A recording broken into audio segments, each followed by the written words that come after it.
Bismillahirrahmanirrahim. Assalamualaikum warahmatullahi wabarakatuh.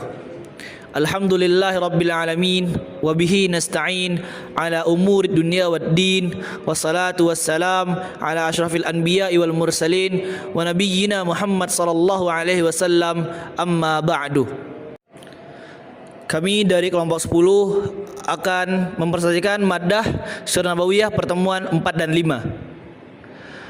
Berikut adalah nama-nama anggota dari kelompok 10. Yang pertama adalah Muhammad Hasan Al-Hakim. Yang kedua Ferdi Anugrah, itu anak sendiri. Ketiga Muhammad Salman As-Sidki. Keempat Ilyas Rizky Dermawan. 5 Fairuz Hiroshi. 6 Andi Yusril Fahmi. Dan yang terakhir ketujuh Abbas.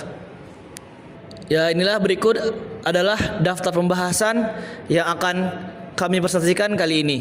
Yang pertama, peristiwa pembangunan Ka'bah.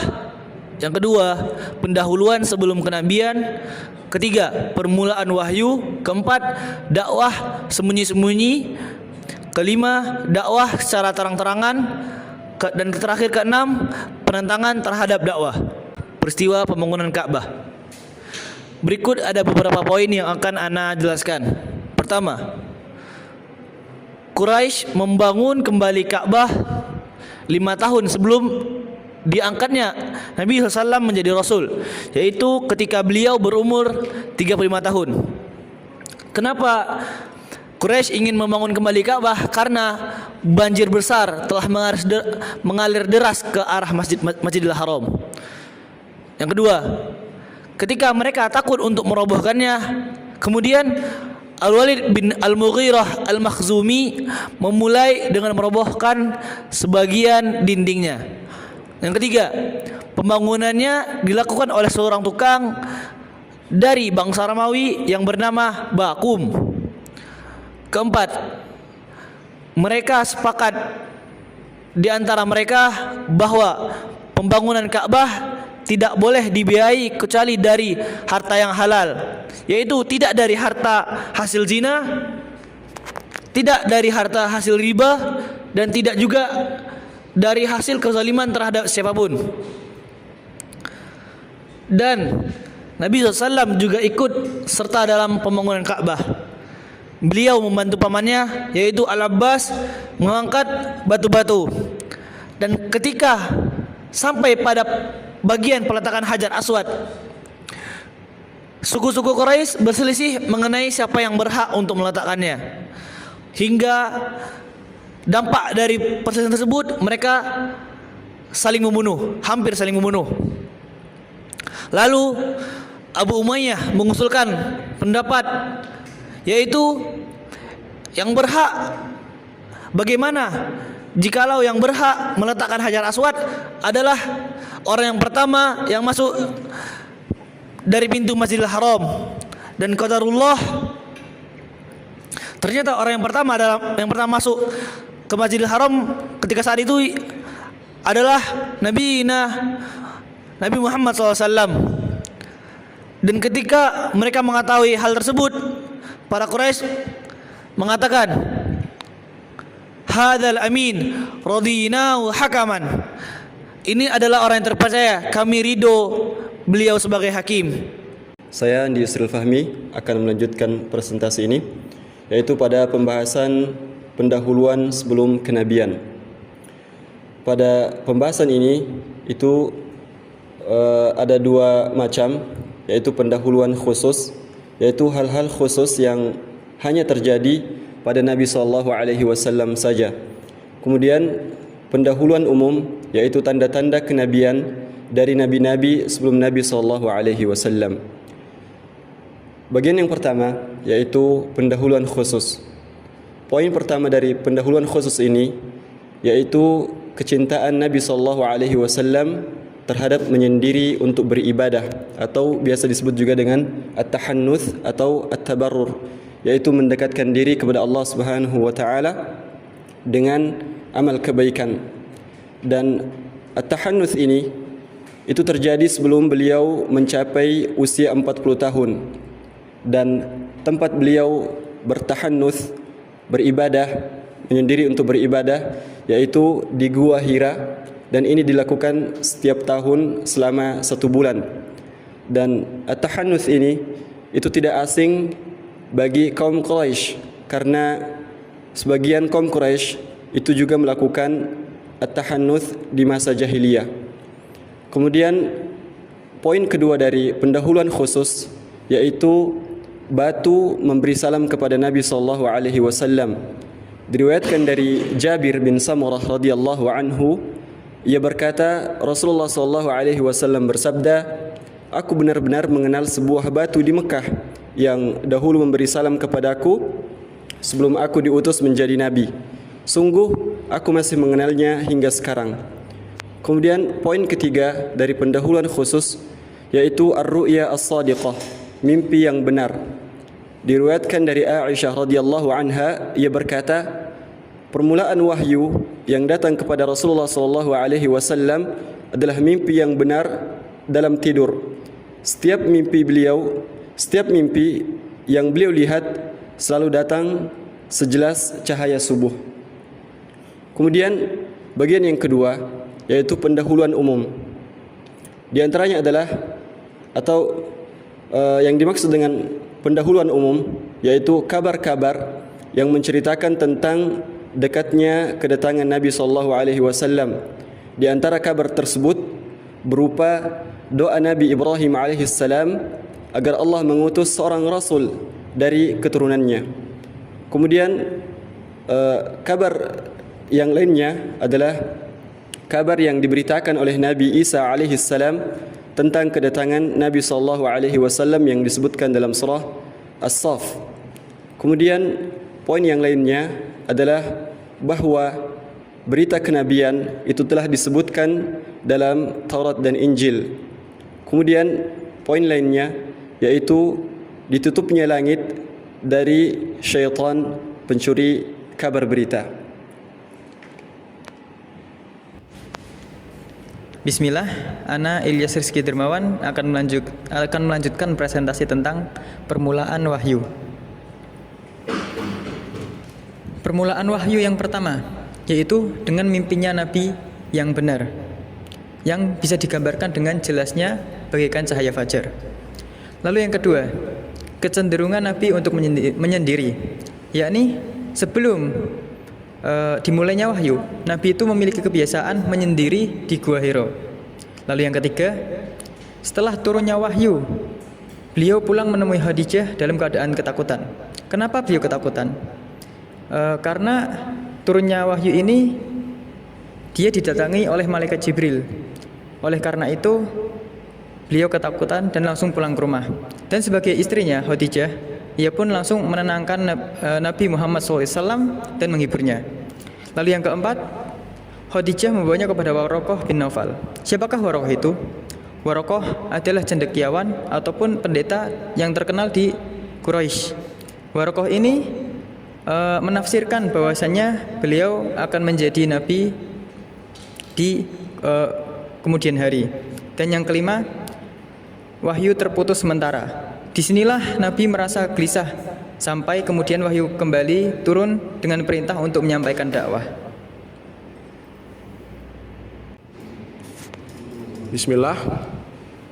Di sini Ana mau melanjutkan presentasi yang sebelumnya sudah disampaikan oleh Akhina, yaitu tahapan kehidupan Nabi pada saat beliau berdakwah secara sembunyi-sembunyi. Apa itu dakwah secara sembunyi-sembunyi? Yaitu dakwah beliau Nabi Muhammad kepada para individu orang-orang terdekatnya. Kita masuk ke orang pertama, yaitu ada istrinya Khadijah binti Khuwailid. Ialah orang yang masuk Islam dari kalangan wanita. Dan orang-orang ini adalah orang yang menyambut dengan baik dakwah Nabi Muhammad alaihi salatu wassalam. Kemudian orang kedua ada Zaid bin Harisah, yaitu orang yang masuk Islam dari kalangan budak atau mawali. Ada juga Ali bin Abi Thalib radhiyallahu anhu, yaitu orang yang pertama masuk Islam dari kalangan anak-anak. Setelah itu ada sahabat karib beliau, teman dekat beliau, yaitu Abu Bakar As-Siddiq radhiyallahu anhu. Orang yang masuk Islam pertama dari kalangan laki-laki yang merdeka. Dan Abu Bakar ini ialah orang yang masuk Islam namun tidak tinggal di dalam rumah beliau. Setelahnya. Kemudian Abu Bakar As-Siddiq mengajak sahabat-sahabat dekatnya untuk masuk Islam. Dan mereka pun mau. Dan orang-orang tersebut adalah Utsman bin Affan, Zubair bin Al-Awwam, Abdurrahman bin Auf, Sa'ad bin Abi Waqqas, serta Thalhah bin Ubaidillah radhiyallahu anhum ajmain. Kita masuk ke tempat Nabi alaihi salatu wassalam berdakwah, yaitu di dalam rumah Al-Arqam.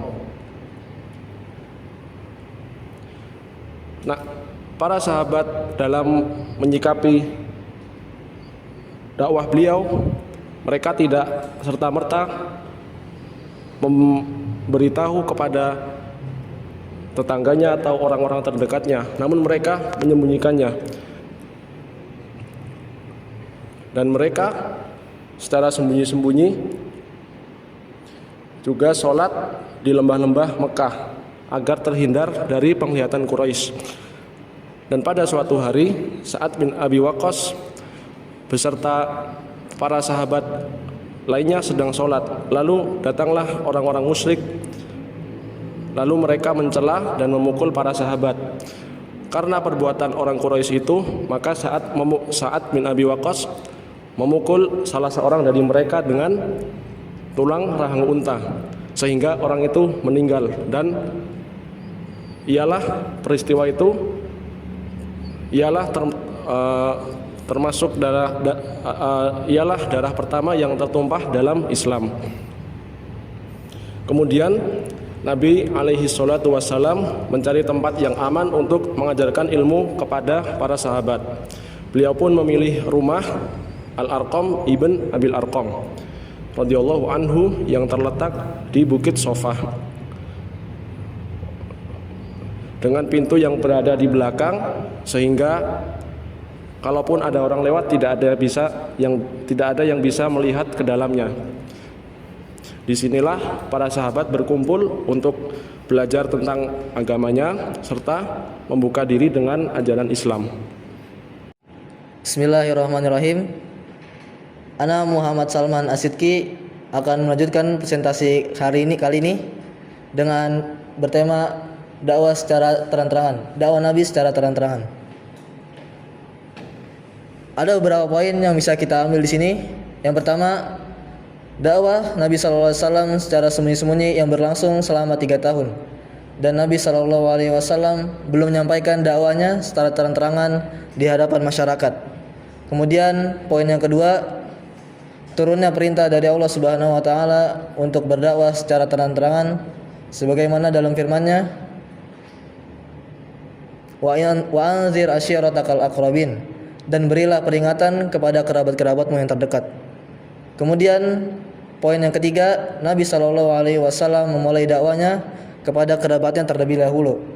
Beliau mengumpulkan mereka dan memperingati mereka tentang azab Allah Subhanahu wa taala.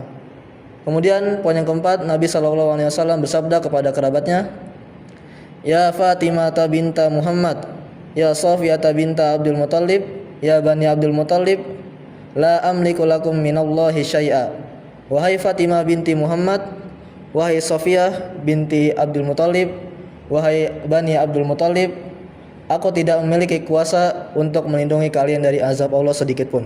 Kemudian poin yang kelima, Nabi SAW naik ke Bukit Safa dan menyeru kepada kabilah Quraisy, wahai Bani Fir, wahai Bani Adi, sungguhnya aku memperingati kalian tentang azab yang dahsyat. Maka Abu Lahab berkata, celaka kamu, hanya untuk inikah kamu mengumpulkan kami? Kemudian turunlah firman Allah Subhanahu wa taala, Tabat yada Abi Lahab wa tab, binasalah kedua tangan Abu Lahab dan benar-benar binasa dia. Baik, berikutnya pembahasan yang kita akan bacakan yaitu adalah tentang memerangi dakwah Nabi SAW. Taib. Ada beberapa tahapan dari bentuk peperangan kaum Quraisy terhadap Nabi SAW. Yang pertama adalah ejekan dan pendustaan kaum Quraisy terhadap Nabi dan para pengikutnya. Yang kedua adalah penyiksaan terhadap orang-orang yang beriman secara fisik. Dan yang ketiga adalah para pembesar Quraisy mendatangi Abu Thalib, paman Nabi SAW, dalam rangka apa? Untuk memprotes dan meminta agar Nabi Muhammad SAW menghentikan dakwahnya. Taib. Poin yang pertama tentang ejekan dan pendustaan. Ketika musim haji, kaum Quraisy khawatir apabila dakwah Nabi akan menyebar di kalangan bangsa Arab. Oleh karena itu mereka pun berkumpul di rumahnya Al-Walid bin Mughirah untuk membahas tuduhan apa yang paling cocok disematkan kepada Nabi SAW. Mereka berpendapat seorang penyair, orang yang gila, tukang sihir, dan akhirnya mereka pun bersepakat untuk menuduh Nabi SAW dengan tuduhan sebagai tukang sihir. Maka sejak saat itulah mereka menyebarkan di kalangan bangsa Arab dan orang-orang yang datang untuk berhaji bahwasanya Nabi adalah seorang tukang sihir, dan mereka juga kerap menghalangi atau membuat kebisingan-kebisingan sehingga ketika Nabi SAW menyampaikan dakwahnya, orang-orang tidak bisa mendengarkannya atau Nabi tidak bisa menyampaikan dakwahnya dengan baik. Adapun penyiksaan fisik terhadap orang-orang yang beriman, ada beberapa contoh. Di antaranya yang pertama adalah dari sahabat yang mulia Utsman bin Affan radhiyallahu taala anhu. Dia disiksa oleh pamannya sendiri dengan cara apa? Dengan cara diikat dengan tikar, lalu kemudian diasapi dengan api. Namun dia tetap berada di atas agamanya. Yang kedua adalah seorang pemuda Mekah yang mulia yang bernama Mus'ab bin Umair radhiyallahu taala anhu. Dulunya dia adalah seorang pemuda yang sangat tampan, sangat rapi pakaiannya, sangat wangi, dan termasuk di antara anaknya orang yang kaya. Semua fasilitas kehidupannya dipenuhi oleh ibunya. Namun ketika ibunya mengetahui tentang keislaman Mus'ab bin Umair, maka ibunya mencabut seluruh fasilitas kehidupan yang selama ini diberikan kepada Mus'ab bin Umair, dan diriwayatkan bahwasanya di akhir kehidupannya Mus'ab bin Umair ketika hendak dikafani, pakaiannya itu sangat kecil, bahkan ketika ditarik ke arah bawah yang atas terbuka, ketika ditarik ke arah atas yang bawah terbuka. Ini menunjukkan bahwasanya ujian Mus'ab bin Umair sangat berat. Yang ketiga adalah Suhaib bin Sinan Ar-Rumi radhiyallahu taala anhu. Beliau disiksa oleh orang-orang musyrik dengan siksa yang sangat kejam, dan dia diminta oleh orang Quraisy agar hartanya semua diberikan kepada mereka untuk dibiarkan hijrah ke Madinah. Akhirnya semua hartanya diberikan kepada orang-orang Quraisy. Yang keempat adalah Bilal bin Rabah radhiyallahu taala anhu, seorang muadzin dalam Islam. Dia disiksa oleh majikannya yang bernama Umayyah bin Khalaf dengan siksaan yang begitu kejam. Dia dibaringkan di atas padang pasir yang sangat panas di siang hari, kemudian di dadanya diletakkan batu yang besar, sampai akhirnya namun Bilal tetap mengatakan ahadun ahad, Allah itu esa, Allah itu esa, sehingga membuat orang Quraisy dan majikannya semakin murka. Taib. Yang kelima adalah keluarga Yasir radhiyallahu taala anhu. Ia disiksa dengan siksaan yang sangat berat. Yasir, kemudian istrinya Sumayyah, dan juga anaknya Ammar, semuanya disiksa, dan mereka saling dikumpulkan dalam satu tempat. Maka Yasir dan istrinya meninggal, adapun anaknya Ammar akhirnya dia selamat karena terpaksa mengucapkan kalimat kekufuran sebagaimana permintaan dari orang-orang Quraisy. Kemudian yang terakhir, para pembesar Quraisy mendatangi Abu Thalib. Quraisy mengadukan kepada Abu Thalib Mereka meminta kepada Abu Thalib untuk menghentikan dakwahnya Nabi Muhammad SAW agar tidak mencela Tuhan-Tuhan mereka, atau mereka meminta agar menyerahkan Nabi kepada mereka. Maka Abu Thalib pun menolak untuk menyerahkan Nabi. Abu Thalib menolak mereka dengan kata-kata yang baik dan santun. Kemudian selang beberapa waktu kemudian, Quraisy pun kembali menemui Abu Thalib dan mengancamnya kembali dengan ancaman yang keras. Mereka mengancamnya dengan peperangan jika Abu Thalib tidak mau menyerahkan Nabi SAW. Lalu akhirnya Abu Thalib pun mendatangi Nabi dan berusaha membujuknya agar menghentikan dakwahnya. Namun Nabi SAW berkata dengan perkataan yang masyhur, seandainya mereka meletakkan matahari di tangan kananku dan bulan di tangan kiriku, niscaya aku tidak akan meninggalkan dakwah ini. Maka Abu Thalib pun mendukungnya dan berkata kepada Nabi, pergilah wahai anak saudaraku, katakanlah apa yang kamu suka, aku tidak akan pernah lagi menyerahkanmu untuk suatu alasan apapun.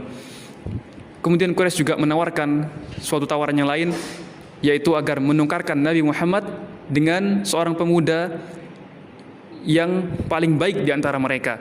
Namun Abu Thalib tidak mau dan menolak tawaran tersebut. Dan itulah akhir dari pembahasan yang kita bahas pada kesempatan kali ini. InsyaAllah pembahasan yang selanjutnya akan dibahas oleh Ustadzuna Syafiq Reza Basalamah hafizallahu ta'ala. Sekian dari kami. Apabila ada kurangnya, maka dari kekurangnya ilmu kami. Apabila ada benarnya, maka datang dari Allah. Subhanakallahumma rabbana bihamdika asyhadu an la ilaha illa anta astaghfiruka wa atubu ilaik. Wassalamualaikum warahmatullahi wabarakatuh. Alhamdulillah, tadi nggak kerekam loh.